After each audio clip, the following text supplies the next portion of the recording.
आज के इस वीडियो में मैं आपको बताने वाला हूँ कमर्शियल वर्सेस रेजिडेंशियल प्रॉपर्टी में क्या कॉस्ट डिफरेंस है, क्यों कॉस्ट डिफरेंस है, क्यों कमर्शियल प्रॉपर्टी थोड़ी महंगी होती है और इसके क्या ऐसे की फैक्टर्स हैं जो कि इसके कॉस्ट डिफरेंस को ड्राइव करते हैं। तो आज मैं आपको इन सभी पॉइंट्स के बारे में विस्तार से बताने वाला हूँ। इसके बाद आपको ये क्लियर हो जाएगा कि रेजिडेंशियल और कमर्शियल प्रॉपर्टी दोनों में एक्चुअल प्राइस डिफरेंस की क्या वजह है। चलिए शुरू करते हैं। नमस्कार, मैं हूं प्रदीप मिश्रा। प्रॉपर्टी मिश्रा शो में आपका स्वागत है। यहां हम आपको प्रॉपर्टी और प्रॉपर्टी मार्केट की हकीकत बताते हैं। नो बकवास, डायरेक्ट काम की बात। चलिए शुरू करते हैं। सबसे पहले limited availability of commercial land. क्योंकि एक सेक्टर की जब हम बात करते हैं तो सेक्टर जो वहाँ की अर्बन लोकल बॉडी है उसके हिसाब से बनाया जाता है। मतलब किसी भी एरिया का मास्टर प्लान होता है और मास्टर प्लान के अंदर डिफरेंट सेक्टर्स होते हैं या उसे छोटे छोटे पार्ट्स में डिवाइड कर दिया जाता है। अब जब छोटे छोटे पार्ट्स में उसे डिवाइड किया जाता है तो वहाँ रेजिडेंशियल और कमर्शियल एक्टिविटी का एक रेशियो होता है। फॉर एग्जांपल अगर हम हरियाणा की बात करें तो यहाँ पर एक सेक्टर के अंदर मान लीजिए 200 से लेकर 500 एकड़ लैंड है, तो 500 एकड़ में 3.5% लैंड कमर्शियल के लिए होती है। मतलब रेस्ट एरिया रेजिडेंशियल या ओपन स्पेस या रोड या स्कूल, हॉस्पिटल, पुलिस स्टेशन, इन सब चीज़ों के लिए एलोकेट किया जाता है। तो यहाँ पर 3.5% कमर्शियल, मतलब जो अनुपात है आपका रेजिडेंशियल के हिसाब से अगर हम बात करें तो उस हिसाब से कमर्शियल का पार्ट छोटा होता है। तो इस कारण से स्कैसिटी भी होती है, क्योंकि लिमिटेड अवेलेबिलिटी है तो यहाँ थोड़ी स्कैसिटी भी होती है। और कमर्शियल जो सप्लाई ऑफ लैंड है वो इसी कारण से प्राइस उसके हाई होते हैं, क्योंकि जहाँ सप्लाई कम हो रही है तो वहाँ डिमांड ज़्यादा होने से उसके प्राइस भी उसके हाई हो जाते हैं। फिर प्राइम लोकेशन, आपने अक्सर देखा होगा कमर्शियल प्रॉपर्टी शहर के जो बिजनेस डिस्ट्रिक्ट सेंटर्स हैं वहाँ लोकेटेड होता है। और ऐसी प्राइम लोकेशन की जो प्रॉपर्टी अंदर लोकेटेड होती है जहाँ हाई फुटफॉल होता है, ट्रैफिक ज़्यादा होता है, मतलब लोगों के लिए पहुँचना वहाँ पे इजी हो जाता है, तो वहाँ पर प्राइस थोड़ा सा आपको कमर्शियल प्रॉपर्टी का हाई होता है। मतलब ये वो लोकेशंस हैं जहाँ आपका इजीली कन्वीनियंट होता है आपको एमिनिटीज़ को एक्सेस करना, ट्रांसपोर्टेशन, और जो कैप्टिव ऑडियंस है और जिससे जो सामान वहाँ पे सेल हो रहा है उसकी जो वैल्यू है वो एनहांस होती है। तो वो ऐसी सब जो प्राइम लोकेशंस हैं वहाँ पर ही आप कमर्शियल एक्टिविटी करते हैं, और वहाँ कमर्शियल एक्टिविटी करने के कारण चूँकि वो प्राइम लोकेशन होती है इसीलिए प्राइस आपको हमेशा थोड़े से हाई मिलेंगे। रेंटल यील्ड, अगर हम रेंटल यील्ड की बात करें तो कमर्शियल प्रॉपर्टी में हमेशा हाई रेंटल आता है अगर हम उसे रेजिडेंशियल से कंपेयर करते हैं। और कमर्शियल प्रॉपर्टी के अंदर सबसे इम्पॉर्टेंट चीज़ है जो लोगों को अट्रैक्ट करती है वो हायर रेंटल है, क्योंकि उसके अंदर अपॉर्चुनिटीज़ लोगों को बहुत ज़्यादा मिलती हैं। और यहाँ पे हमेशा इन्वेस्टर्स हमेशा फोकस करते हैं क्योंकि इनको एक अच्छा रेंटल वैल्यू मिलती है। तो जब इन्वेस्टर्स यहाँ पर फोकस ज़्यादा करते हैं तो जो डिमांड सप्लाई के कारण भी यहाँ प्राइजेज़ आप देखेंगे कमर्शियल प्रॉपर्टी के थोड़े से ऊपर हो जाते हैं। फिर अगर आप देखेंगे तो ऐसी ऑर्गेनाइजेशन जो मल्टीनेशनल कंपनीज जो हैं वो प्रेफर करती है प्रॉपर्टीज़ को लीज पे लेना, वो बाय करने में बहुत ज़्यादा इन्वेस्टमेंट नहीं करती है। तो जब ऐसी बड़ी रेपुटेड कंपनीज रेंट पे लेने के लिए आती है और कमर्शियल परचेज नहीं करती हैं तो वहाँ रेंटल की डिमांड में आपको तेज़ी देखने को मिलती है।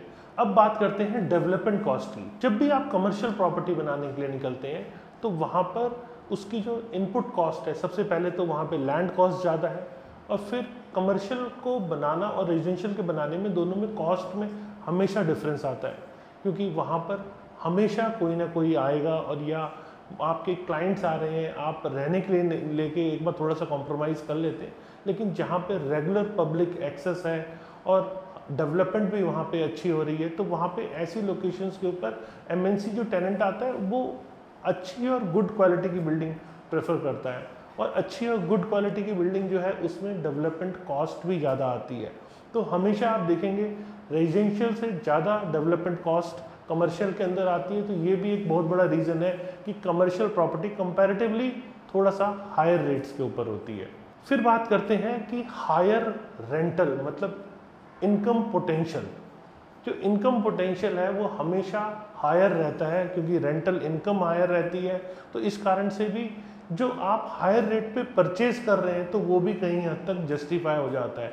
तो यहाँ पे ऐसा नहीं है कि कमर्शियल प्रॉपर्टी रेजिडेंशियल से हायर रेट पे आप परचेज कर रहे हैं तो आपको उसे रेजिडेंशियल के हिसाब से मिलना चाहिए था या रेंटल आपको रेजिडेंशियल के हिसाब से मिलना चाहिए था। तो यहाँ ऐसा नहीं है। यहाँ कमर्शियल प्रॉपर्टी अगर हायर रेट्स हैं तो उसके कंपैरिजन में यहाँ पे कमर्शियल प्रॉपर्टी में रेंटल भी आपको हाई ही मिलता है। लोकेशन एंड एक्सेसिबिलिटी, अब कभी भी आप देखते हैं कमर्शियल प्रॉपर्टी के अंदर चूँकि वो प्राइम लोकेशन के ऊपर होती है, उसकी ऐसी लोकेशन होती है कि जिसमें आसपास का एक्सेस ईजी होता है, मतलब प्राइम एरिया होता है, तो वहाँ हाई विजिबिलिटी भी मिलती है। मतलब ब्रांड आता है तो उसकी विजिबिलिटी भी बढ़ती है और इजी एक्सेस होने का ब्रांड को बेनिफिट भी मिलता है। जब ब्रांड अर्न करता है तो उसे हायर रेंटल देने में दिक्कत नहीं होती। तो ये भी एक बहुत बड़ा रीज़न है कि लोकेशन के हिसाब से कमर्शियल प्रॉपर्टी चूँकि इजी एक्सेस है तो ब्रांड प्रेफर कर रहे हैं तो हायर रेंटल मिल रहा है, तो इस कारण से उसका परचेज प्राइस भी हायर रहता है। मार्केट डायनामिक्स, कमर्शियल प्रॉपर्टी की अगर बात करें तो हमेशा उसका एवैल्यूएशन जो होता है वो income potential, rental rate, lease terms और टेनेंट की स्टेबिलिटी के ऊपर होता है। और वहीं पर रेजिडेंशियल के अंदर बहुत ज़्यादा मैं कहूँगा कि स्टेबिलिटी नहीं होती, इस कारण से तो रेंटल बहुत ज़्यादा नहीं होता और मार्केट डिमांड और प्रॉपर्टी फीचर्स के बेस के ऊपर इसकी डिमांड होती है। तो यहाँ पर हमेशा चूँकि इनकम पोटेंशियल ज़्यादा है, रेंटल रेट अच्छे मिल रहे हैं, लीज टर्म्स अच्छी हैं और टेनेंट एक बार आता है तो वो लंबे टाइम तक रुकता है, तो इस कारण से भी आपके कमर्शियल प्रॉपर्टी के रेट्स में हमेशा आपको ज़्यादा देखने को मिलते हैं। अब बात करते हैं कि लीज की। हमेशा आपने देखा होगा long term lease commercial property के अंदर होती है। रेजिडेंशियल प्रॉपर्टी के अंदर लीज जो पीरियड होता है वो जनरली 11 महीने के आसपास का होता है। और जब कमर्शियल ब्रांड कोई आता है, कमर्शियल प्रॉपर्टी के अंदर कोई एमएनसी है या कोई रिटेल आउटलेट है, तो वो प्रेफर करते हैं कि मिनिमम 9 ईयर की लीज हो। तो जब एक बड़े ब्रांड की स्टेबिलिटी होती है तो हमेशा वहाँ पर उसकी स्टेबिलिटी की वजह से, बड़े ब्रांड की वजह से, तो वहाँ पे रेंटल भी हाई देखने को मिलते हैं आपको और उसकी कैपिटलाइजेशन भी हाई होती है। तो ये भी एक रीज़न है कि चूँकि ब्रांड लंबे समय तक रुक रहा है तो वहाँ पे प्रॉपर्टी के रेट, कमर्शियल प्रॉपर्टी के रेट्स हमेशा आपको हाई देखने को मिलेंगे। तो अब तक आपको ये समझ में आ गया होगा कि आखिर क्यों कमर्शियल प्रॉपर्टी ज़्यादा एक्सपेंसिव होती है रेजिडेंशियल प्रॉपर्टी से और ऐसे कौन कौन से फैक्टर्स हैं। जैसे मैंने आपको बताया कि लिमिटेड एबिलिटी होती है, प्राइम लोकेशन होता है, रेंटल यील्ड का जो होता है वो कमर्शियल प्रॉपर्टी में हाई होता है, और रेपुटेड जो टेनेंट हैं वो लॉन्ग टर्म लीज करते हैं, डेवलपमेंट कॉस्ट आपको ज़्यादा आती है कमर्शियल प्रॉपर्टी में। तो ये कुछ ऐसे इम्पॉर्टेंट पॉइंट्स हैं जिसके कारण कमर्शियल प्रॉपर्टी के रेट्स हाई रहते हैं।